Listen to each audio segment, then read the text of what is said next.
Have you ever been so tired that one small decision almost took you out?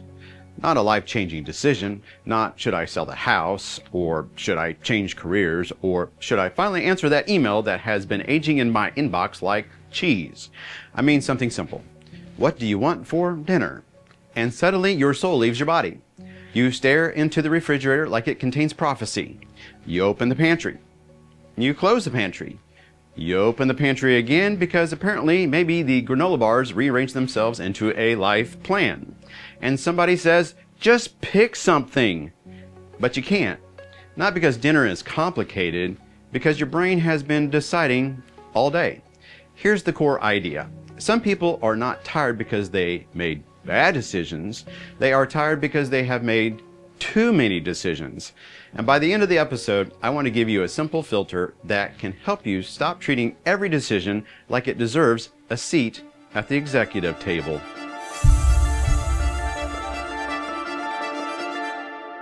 Before we go any further, I want you to know this channel is not me pretending to have all the answers. We are learning together. So comment below and tell us what kind of pressure you are carrying right now and how we can help each other keep our clarity on the journey. Because pressure may be personal, but clarity grows when we work together. Welcome to I Am Built for Pressure. This episode is for team leaders, parents, business owners, ministry leaders, creators, team builders, and high-capacity people who are tired of being the place where every decision goes to stand in line. And if you lead from faith, this matters too, because stewardship is not the same as trying to be the human approval machine for every person, preference, and problem. So I want to give you the practical too early, because an episode about decision fatigue should not make you wait 9 minutes. Fill out a worksheet, join a committee, and name a subcommittee before it helps you. I call it the 4D decision filter. When a decision shows up, ask 4 questions. Can this become a default? Can this be delegated? Can this be deferred? Does this actually need to be decided now? This is the 4D decision filter. Default, delegate, defer, decide. Default, delegate, defer, decide. Because not every decision deserves fresh emotional energy. Some decisions need a default. Some decisions need to belong to someone else. And some decisions need to wait until you have had more information. And some decisions need your real attention now. And the problem is that we try to treat every decision the same. What should I wear? What should I answer? Who needs me? What should we do about the budget? Should I respond to that text? Should we change the system? Should I eat the leftover chicken for lunch or have takeout? And before long, your brain does not know the difference between a life decision and a lunch decision. And this is where clarity gets expensive. Decision fatigue is not just being tired. It is what happens when the cumulative burden of deciding starts to reduce the quality, patience, and clarity you bring to the next decision. Now, let me be careful. I am not saying your brain is a phone battery and every decision drains it exactly 3%. Human beings are more complicated than that. We are not iPhones with shoes, but we all know this from experience. The 10th decision of the day often does not get the same wisdom as the first. The decision you make after being fully rested is usually different from the decision you make after 8 meetings, 12 texts, a budget problem, a family need, and someone saying this will only take 5 minutes, which is one of history's greatest deceptions. Decision fatigue often sounds like, I don't care, just pick. Whatever, I'll deal with it later. Why is everyone asking me things? This is not always apathy. Sometimes that is decision exhaustion wearing sweatpants.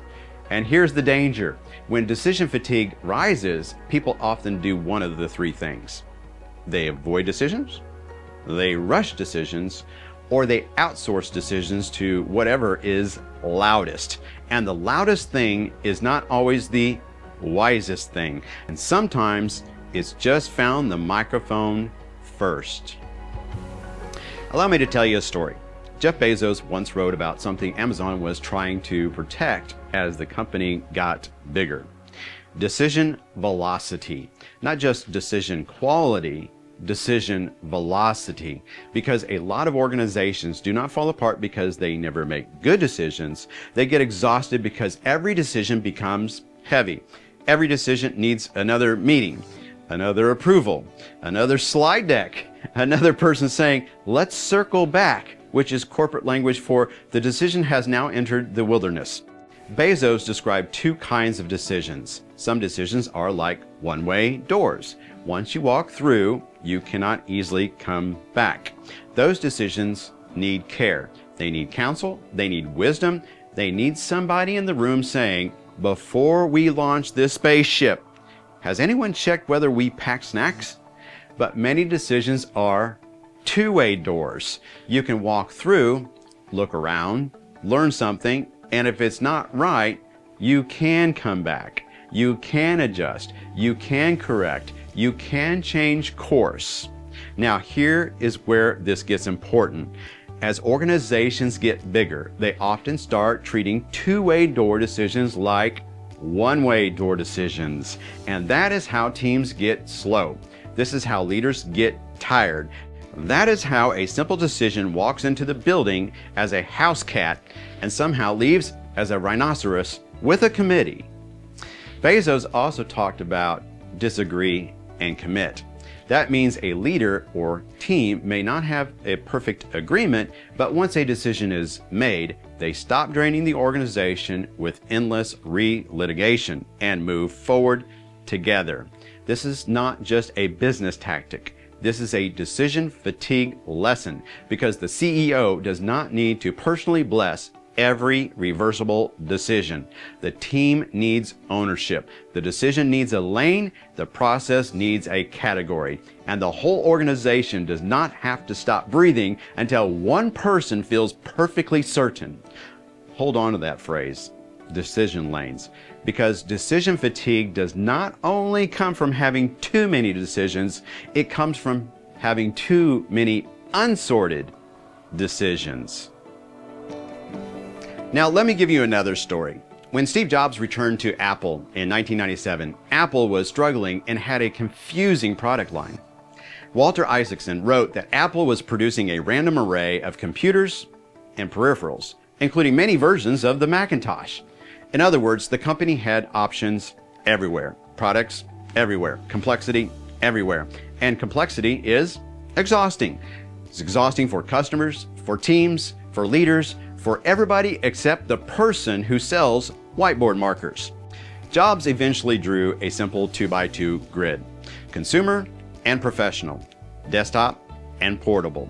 4 boxes, 4 product areas, that was it. Now, was Apple's turnaround more complicated than one grid? Of course. Please don't go into your next staff meeting, draw 4 squares and announce, I have become Steve Jobs. This is how people start updating their resumes. But the lesson is powerful. Jobs did not simply help Apple make better decisions. He helped Apple make fewer decisions. He reduced the noise. He narrowed the field. He created focus. And sometimes that is what decision fatigue requires. Not more hustle, not more caffeine, not another app with a calming blue icon. Sometimes clarity comes when you stop forcing your mind, your team, your family, or your organization to keep deciding things that should have already been simplified.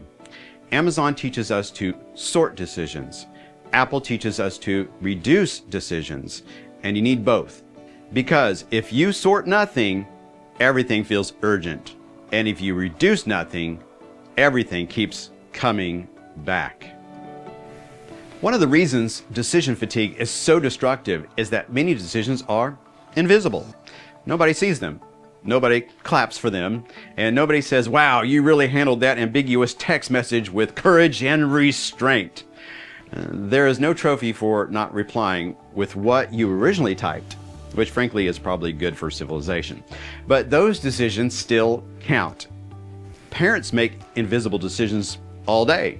What tone should I use? Do I correct this now or later? Do I push or comfort? Do I say yes? Do I say no?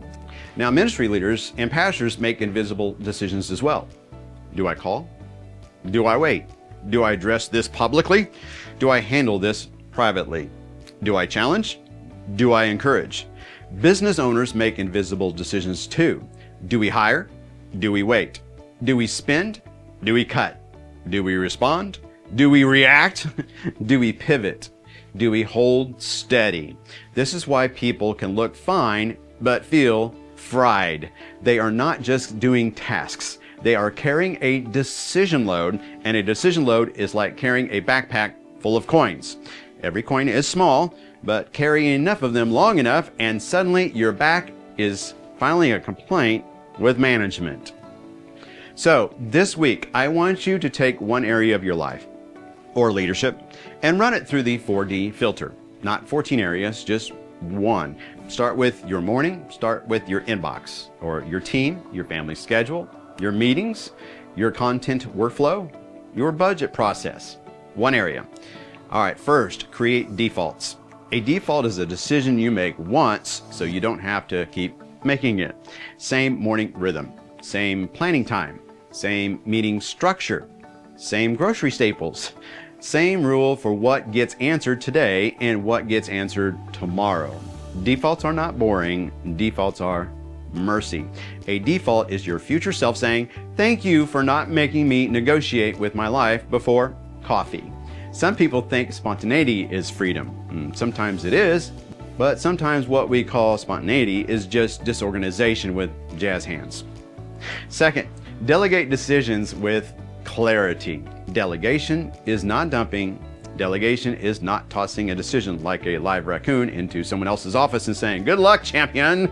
Delegation means giving ownership with enough clarity for someone else to succeed. Try saying, you can decide this up to this budget. You can make the call if it fits these values. Bring me 2 options and your recommendation. You do not need my approval for that anymore.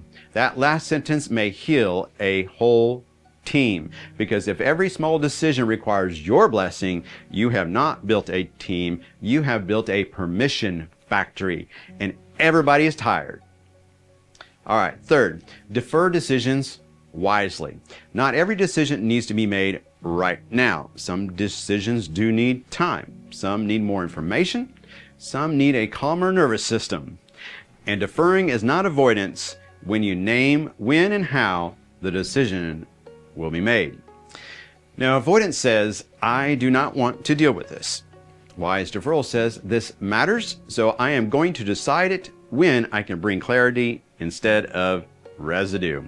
But if you defer everything forever, that's not wise anyways. That is decision debt, and decision debt charges interest. It shows up in anxiety, it shows up as clutter, it shows up as tension, and it shows up as people asking, have we decided yet?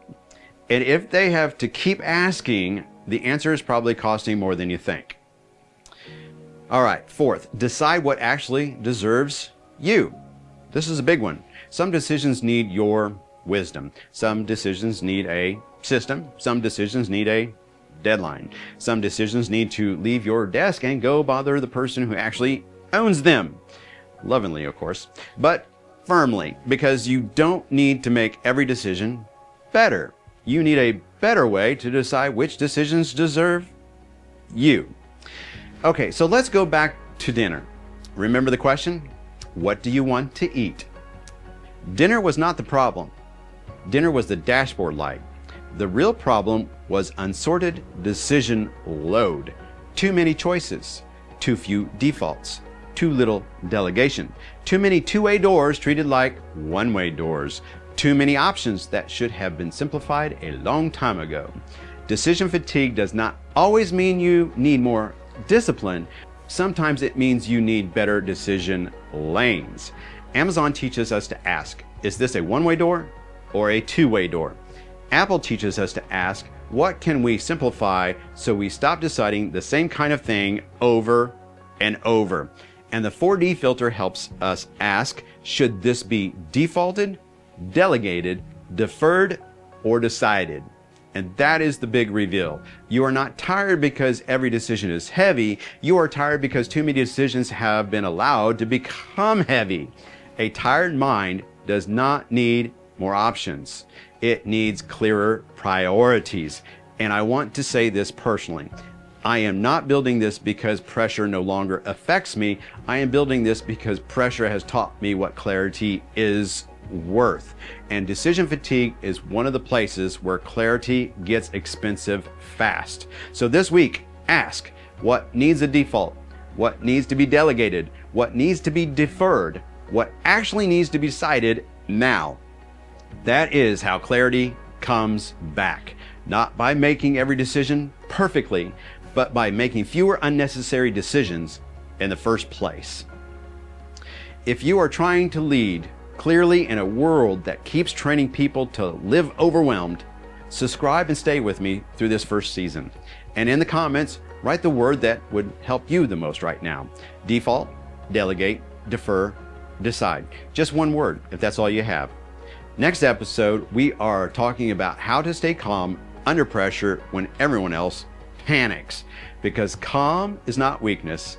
Calm is leadership with its feet under it.